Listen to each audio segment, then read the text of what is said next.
오늘 이야기는 수원에 사시는 30대 여성분이 보내주신 사연입니다. 과연 어떤 사연일지 이야기로 만나보겠습니다.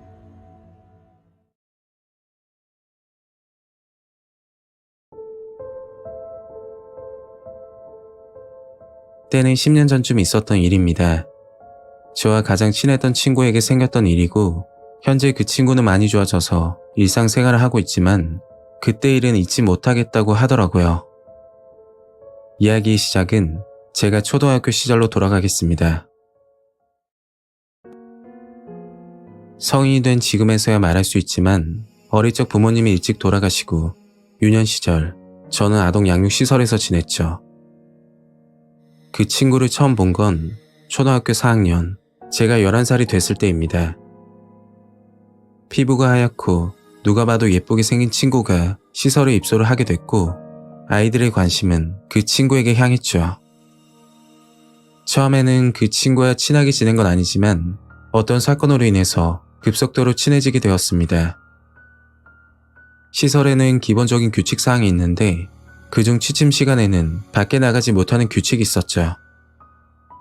잠을 자다 소변이 급해서 화장실로 가던 중 운동장에 어떤 여자아이가 있는 걸 보았고, 나가면 안 되지만 누군지 확인하기 위해서 급히 운동장으로 향했습니다. 운동장에 있던 건 입소한 지 얼마 안 된 그 친구였고, 우연하게 그 친구 사정을 듣게 되었죠. 저와 비슷하게 부모님이 사고로 돌아가시고 돌봐줄 친척들이 없어서 입소를 하게 되었다고 하더군요. 뭐 다른 친구들도 비슷하겠지만 그 이야기를 듣고 나서 그 친구에게 특별한 감정이 생겼습니다.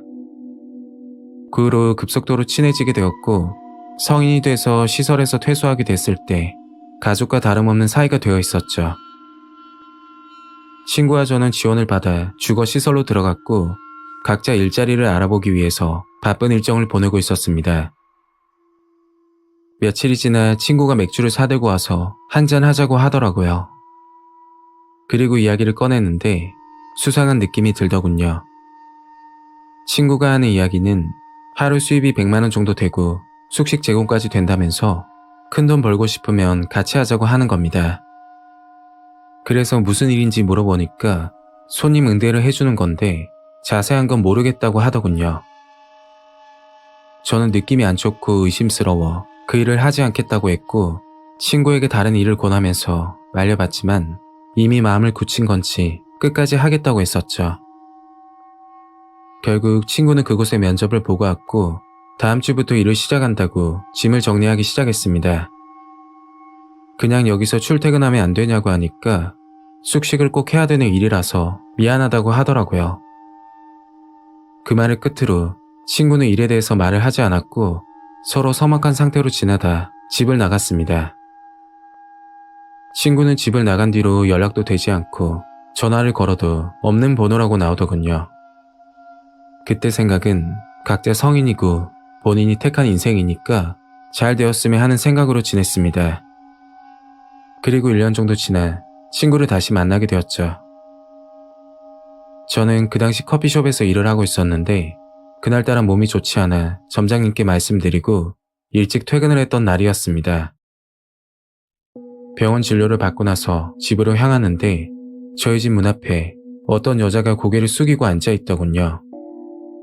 가까이 다가가서 누구냐고 물어보니까 그 여자는 1년 전 집을 나갔던 친구였습니다. 그동안 무슨 일이 있었는지 얼굴이 너무 많이 상해 있었죠. 친구를 데리고 집으로 들어와서 어떻게 된 거냐고 물어봤습니다. 친구는 저에게 미안하다고 울면서 이야기를 꺼냈는데 그 이야기를 듣고 나서 너무 충격을 받았었죠. 친구가 일을 했던 곳은 수원역 뒷골목에 있는 집장촌이라는 곳이었습니다.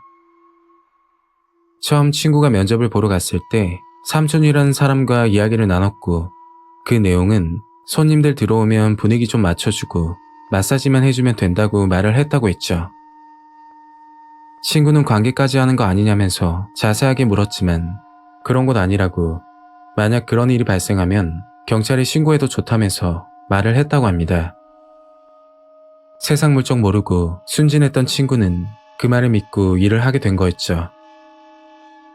삼촌이 했던 말과 다르게 돈을 받고 관계까지 하는 곳이었고, 친구는 그만하겠다며 짐을 싸들고 나왔지만 출구 앞에 남자들이 지키고 있어서 도망갈 수도 없었다고 합니다. 심지어 휴대폰도 없이 지냈다고 하더군요. 시간에 맞춰 밥을 주고 화장실 가는 것 말고는 쪽방에 갇혀 늘 지내야만 했고, 저녁이 되면 다시 일을 해야 한다고 하더군요. 친구의 말을 듣고 믿기지 않았지만 거짓말 하는 걸로 보이진 않았습니다. 어떻게 거기서 나왔냐고 물어봤더니 정말 힘들게 빠져나왔다고 하더라고요. 친구를 찾는 고정 손님이 한 명 있었는데 너무 힘들었던 친구는 손님에게 살려달라고 부탁을 했다고 했죠. 그 손님은 여러 번 경찰에 신고를 했었는데 경찰에 신고하게 되면 어떻게 눈치를 채는 건지 집창촌 가게들이 문을 닫고 영업을 종료한다고 하더군요. 아마 가게 업주들이 경찰에게 돈을 주고 경찰은 형식적인 단속만 하는 게 아닐까 생각이 들었다고 했죠. 아무리 생각해도 친구는 빠져나올 수가 없었다고 합니다. 그러다 친구는 해서 안 될 짓을 하고 말았죠. 그곳에서 탈출하기 위해 주방에 있던 가위로 몇 차례 복부를 찔렀다고 하더군요. 피를 흘리고 쓰러져 있던 친구는 병원으로 실려갔고 치료를 받고 이틀째 되던 날 몰래 병원을 빠져나와 저희 집으로 왔던 거였죠. 그런데 그곳에서 1년간 일을 했음에도 친구는 오히려 빚을 지고 나왔다고 하더군요. 숙식 제공을 해준다는 말과 다르게 친구가 묵었던 쪽방과 그리고 먹었던 음식들도 일당에서 차감을 했다고 합니다. 그리고 몸이 아프거나 생리를 하는 탓에 일을 못하게 되면 하루 벌금이 100만 원이라고 하더라고요. 아무리 일을 해도 돈을 벌 수 없는 구조라고 했죠. 돈만 보고 시작했던 친구 잘못도 있지만 그런 것은 얼른 없어졌으면 하는 생각이 들더군요. 20살 철부지 돈만 보고 시작했던 알바인데 너무 무서운 경험을 하게 돼서 정말 안타깝습니다.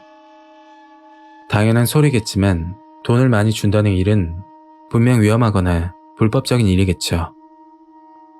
친구가 탈출하기 위해서 했던 행동을 생각하면 얼마나 힘들었을지 상상이 되질 않습니다.